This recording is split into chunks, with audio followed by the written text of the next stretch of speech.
Hi, this is Mike from Mike's Unboxing Reviews and How To, and on today's video we'll be taking a look at the IONZ KZ16. Another budget case with tons of airflow. Keep watching to find out more.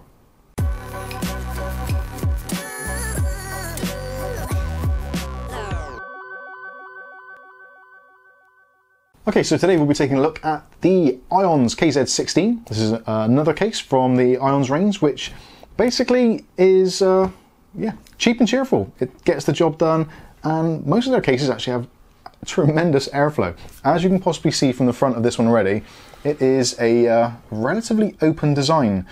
So you've got these slots on the front, you can put fans behind there. There is actually mountings behind this panel for 200mm fans. You can put, if you can find them cheap enough, two 200mm fans in there. Now unfortunately, you can't put the Noctua 200mm fans in there. They physically won't fit. I've tried already. So something like the AeroCool ones or some of the other ones on the market with the thinner apertures or surroundings will go in there okay. Things like the ones in the Lianli 215 or the GameMax F15, those kinds of fans, they fit in there absolutely brilliantly, no problems at all. But I won't be putting them in for this particular setup. We will be doing a build on this in a live stream, which is actually going to be done after I've filmed this review. So if you want to see how the build goes and all that kind of stuff, then you can probably find it from a link from the video description or maybe a card up here somewhere. Anyway, let's take a look at the case itself. So first of all, the price of this one is pretty amazing. At the moment on Amazon.co.uk and also on eBay UK, you can pick this up for £29.99 including postage, which I think is absolutely brilliant. For 30 quid for a ATX case with a ton of airflow, it's onto a winner already in my opinion. Now for those of you who are probably thinking, yes Mike, but where are the fans? Well, they've got you covered there as well. There are options, so there's a blue version and also a RGB version, although it is fixed RGB, but for about an extra £6 to £9, you can actually get this case with 3 additional fans. So if you want RGB, you can do that, or there's a blue version with the halo fans, etc. Again, I'll put some links in the video description and I'll possibly pop up some cards now so you can see what it actually looks like with those in. Obviously, they are IONZ representations and not what I've done myself. So that's all out of the way. Pricing, excellent, no problems there. Airflow, looks great so far, but let's take a look at the rest of the case and see what it's like. So as you can probably tell already, on the side here, we've got this full-size tempered glass panel, which is easily removable. All it takes is 4 thumb screws, which is very nice to see, makes life a lot easier.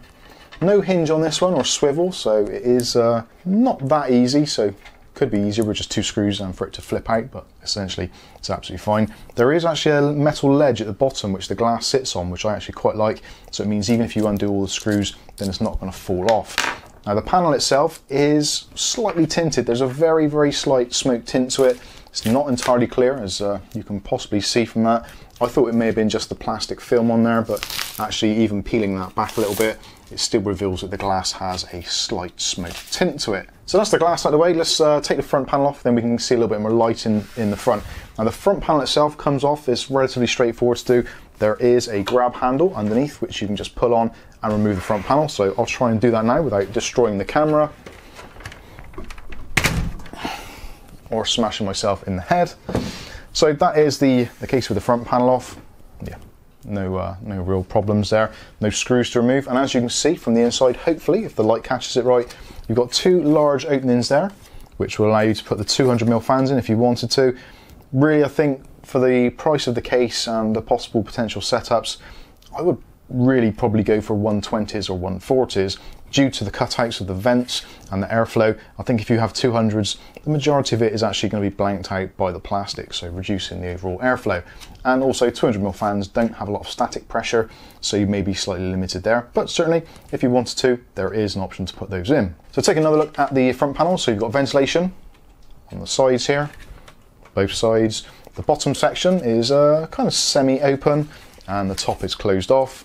The vents, as you can see, vertical vents, those generally work quite well. You have got roughly, probably about 60% of it open on the front, so obviously this is going to be slightly restricted, slightly more than what it would be with a mesh, but I don't think it's going to be a huge downside. And personally, I actually quite like the look of it. It's slightly retro, but slightly modern at the same time. There used to be a lot of cases around about the kind of early 2010s, which had this kind of design on the front, and I actually quite like it. So let's take a look at the actual case itself. So let's start with the front section. So as you can see, this is a really nice addition. There is a removable magnetic filter on there, so that will filter some of the incoming dust from the either 120, 140 or 200mm fans. It's a shame that this isn't actually full size. I don't really think it makes a great deal of difference because there's not really going to be a fan in this top section, but it certainly is an area where you may get some dust in. But the main focus of the dust is going to be certainly through these fan holes. Again, if you want extra airflow and you're in a relatively dust-free environment, then you can take this off and have a little bit more airflow. So that gives us this front panel. So as you can see, there's space there for 1, 2, 3 of the 120mm fans. You could possibly put 140s in there. You would need to make some modifications because of the way the mountings are set out, so you may have to drill some small holes, but certainly it is possible. But I think really 120s is probably the optimum solution. Again, this section here is pretty solid on both sides, so if you do go with 200mm fans, most of that is going to be blocked off, so it's really more of a marketing gimmick than it is actually a practical reality. So moving around to the inside, so if I take this back panel off actually, so we can let some light through so you can see what is going on a little bit better in there. That is often the case with reviewing black cases, they don't show a great deal of light. And actually the back panel is a little bit on the flimsy side, but not so much as it's going to be really terrible to work with. And it's actually nice and flat, so you don't have one of those crazy bulges for cable management. So looking inside the case, it's a pretty open layout, to be completely honest with you. One thing they have taken out, which maybe is some reason why they've reduced the cost a little bit, is the fact there isn't a specific PSU basement. So with this, you are going to be a little bit more careful with your wiring and how neat you are. Obviously, if that is your thing, if you're into the looks, then you will need to take a little bit more effort with that. And also, if you've got a really trashy power supply with ketchup and mustard cables, again, you don't want that to be seen, that is going to be problematic with this open section. But on the flip side, it does actually offer up a little bit more of options for water cooling. So if you wanted to, on this front section, because there's a lot of depth in that front panel, because it is quite deep, you can put the fans on the front of the case if you wanted to, and then mount behind here a 360mm rad. Now obviously, when you're buying a £29 case, putting a 360mm rad is possibly not on your list of priorities, but certainly if funds allow and you can pick up a cheap one second hand or something, then certainly there's no reason why you can't install it. There is plenty of room to do it. One of the other considerations you may find yourself making with this, because the case itself is actually relatively short, actually in length there. So if we look at the length itself, so from the front to the back, just the metal itself, you're looking at about 13 inches, and the front panel gives you about another 2.5 inches. So 13 inches is actually quite shallow. So that is going to be limiting for power supplies to some extent. If you're choosing to put a 3.5-inch mechanical drive in here, unfortunately the only place you can actually put a 3.5-inch drive is in this bottom section. So there's some mountings here, there's some rubber screws, I'll show you some cutaways of that to see how that works. But essentially the drive goes in this bottom section, and actually if I grab a drive, so essentially it's going to end up in that position. Again, you've probably seen some B-roll of this already, so I did do it earlier just to see how it fitted. So one 3.5-inch drive. On the Amazon listing, it does actually say that you can fit in two 3.5-inch drives. Now I can't work out for the life of me how that actually happens. Potentially, obviously, if you wanted to, you could probably stack another one on top. Not ideal, because they will rattle, but it doesn't appear to be anywhere else in there. There's no other drive, caddies or basements, etc. This is basically it. So you can put another two 2.5-inch drives. You can put one here and one here. There's mountings for that, and obviously you've got cable pass-throughs as well to allow the cabling to go through. You could as well if you wanted to, if you want to be a little bit more ingenious. This section here is perfect for putting an SSD. So you could put an SSD in there as well if you wanted to. Potentially, if you want to get a bit creative again with a drill, then you could drill some holes in there and actually mount a drive in this position. But then that is obviously going to be limiting for what you can put in fan and radiator wise. So there's potential kind of drawbacks to this case where there's not a huge amount of storage in there. But I think for the kind of target market, it's a budget case. People possibly with budget builds, maybe a single kind of 2 terabyte or 1 terabyte mechanical drive, and possibly like a 240 or maybe a slightly larger SSD in one of these positions, or maybe just go with NVMe storage. It is getting a lot cheaper now. So storage is slightly limited, but I don't think it's going to be a huge problem. The target audience for this isn't kind of video editors and that things where you've got tons and tons of storage. It's not the sort of box you'd use to make up your own kind of NAS. So I think it's absolutely fine. Again, mechanical drives are starting to be kind of phased out a little bit now for bulk storage. So Maybe you could put an SSD in there as well if you wanted to, but a little bit of flexibility, but you will have to be slightly creative. So as regard to punch outs for actually managing all the cabling, there's quite a few punch outs. So as we said, we've got one here. There's actually one down the bottom there for passing the cables through for the hard disk drive if you install it. You've got punch out here, here and here, and also there's one for the IO cables at the top there, and also you've got these two large ones at the top for if you're planning to put either an AIO or radiators or fans in the top. So realistically, because of how close it is to the motherboard mountings, I would say in the top section an AIO is probably not the best of ideas. It is offset on the top, so potentially a 240mm could work, but realistically I would say you're probably best off with two 120mm fans. There doesn't appear to be mountings actually specifically into the case for 140s, but it is certainly wide enough, so potentially you could do that. But the actual mountings themselves, as we'll take a look at later, they are kind of recessed slightly. So you may find with a 140 you might catch some of them actually on the recessed bits for the 120s. So yeah, do be careful there. But again, two 120s in the top in a case like this, a single 120 on the back, three 120s on the front. That is a ton of airflow. So going back to the case itself, so obviously we've got a massive punch out here for if you've got custom cooling to get the back plates on, that kind of thing, or if maybe you're changing a cooler out, then it's quite easy to get to the back plate. Overall, really nicely done. It will fit ATX, micro ATX and ITX motherboards very easily. No support for extended ATX, unfortunately, because of the closeness here for the actual SSDs. If you are putting one in, obviously if you're not putting an SSD in here, potentially you could come over a little bit wider with that motherboard. So again, do be careful on your product selections if you are planning to build in a case like this. Some other slightly well, possibly stranger options on this. There is a big cutout in this bottom section, which again is good. You can pass through cables for your IO, USB, etc. I think realistically that section there is basically a remnant from the manufacturing process where they've kind of folded this section out to make this bridging section to actually strengthen the case. And actually it's worked pretty well. The case itself is pretty rigid. You'd expect from a relatively modestly priced case to be a little bit of flex to it, but actually it does seem extremely rigid. So power supply wise, not really any huge limitations. Obviously, again, if you're putting a hard drive in there, that is going to impact it slightly. Graphics card wise, they do stay on the site that it's up to 285mm. Now that is basically measuring from this back section to this support bar here. But because the graphics card potentially could be in a little bit more squat to the motherboard itself, then you can actually come into this channel a little bit more. So I've measured around about 300mm as being the maximum. Again, obviously, depending on your setup for cooling on the front, if you've got your fans on the inside or a radiator, then that is going to impact it, and obviously you will need to leave a little bit of gap for that. But I think for, again, I hate to say it again, but for modest builds, which this is really aimed at, a kind of like a 260, 270mm graphics card is going to be absolutely fine.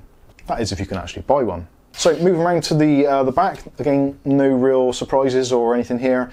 We've got mounting area for a 120mm fan with a little bit of vertical adjustment. You've also got these PCI Express brackets here, which are the usual kind of flexible ones, so you just have to bend them to take them out. They didn't actually provide any spares in the accessories kit, although they did give you some cable ties. There's also some additional motherboard mounting pillars, and also the specialized screws and rubber grommets for mounting the 3.5-inch drive to the bottom of the case. Moving down to the bottom section, we've got a section here for standard ATX power supply. Of course, if you wanted to, you could put an SFX power supply in there with a mounting adapter. I think, again, realistically, coming down to the price and budget, etc., etc., the cheapest power supplies on the market are ATX ones, so certainly I would consider putting one of those in there to keep costs down.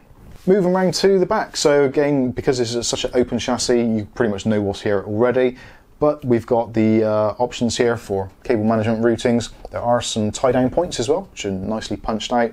And actually, again, there is a reasonable amount of room in the back here, so even if you're using a slightly more chunky power supply, let's say, with fatter cables or maybe ketchup and mustard, you've got around about 1/2 inch, 3/4 of an inch on the back here for routing your cables.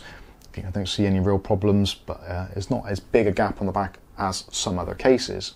You do again have options, so if you wanted to, you could put an SSD, maybe stick it on the back here or here. There's no trays or anything which have been supplied for mounting that, but certainly with a bit of double-sided tape, you could quite easily stick a couple of SSDs in there to give yourself a little bit more room. The front I/O is a little bit on the limited side, but certainly all the cables are really nice, and fully blacked out right to the very end, apart from obviously the blue part for the USB 3.0.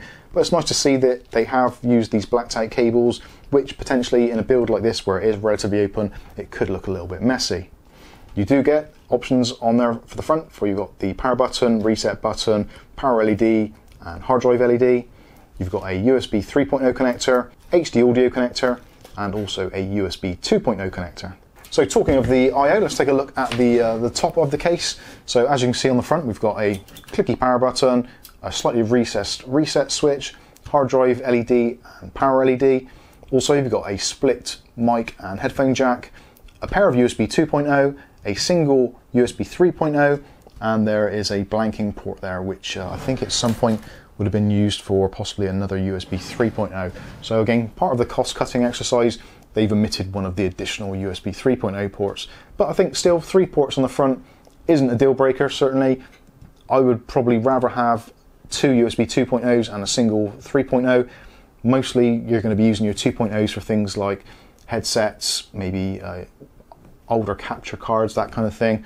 And the USB 3.0 obviously you can use for your faster transfers, USB drives, SSD caddies, that kind of thing. So yeah, absolutely fine.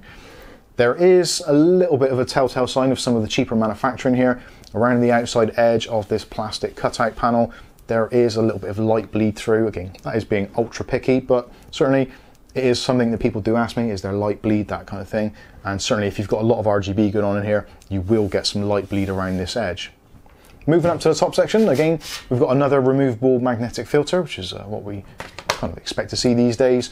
And on the top, you've got a really nice hexagonal mesh. There are mounting points, which hopefully you can make out on the camera for 120mm fans. Again, those are slightly recessed, so if you're putting 140s in, which potentially you could do with a little bit of flexibility with the openings there, do be careful that those don't impede on the fan blades, that kind of thing, so make sure they spin freely before you tighten it all up. Again, because of the offset and where your motherboard is and the close proximity to possibly VRMs and RGB RAM, I would probably go with 120s just to be on the safe side. Moving down to the bottom of the case, so yeah, not totally exciting here. You can see on the bottom there's the mounting section for the hard disk drive.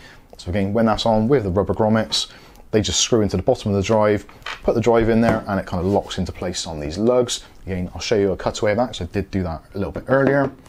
On the power supply section, we've got one of those horrible mesh filters, which we all don't like a great deal. It would be nice to see a plastic pull-out tray, but again, it's a relatively cheap case, so it's not entirely unusual to see that. And actually, you do see these on more expensive cases, so again, not a deal breaker, and certainly does give you the option, because of how open it is, you can, if you want, have the power supply mounted up or down. Either way is absolutely fine, but at least if you are mounting it down and it's near carpet or you're on laminate flooring, that is going to protect it from some of the cat hairs and dust and debris that is normally associated with modern living. Before I carry on as well, I will like to say that the feet on here, although they're just cheap plastic feet, they have used the foam pads on the bottom, which I'm a real big fan of.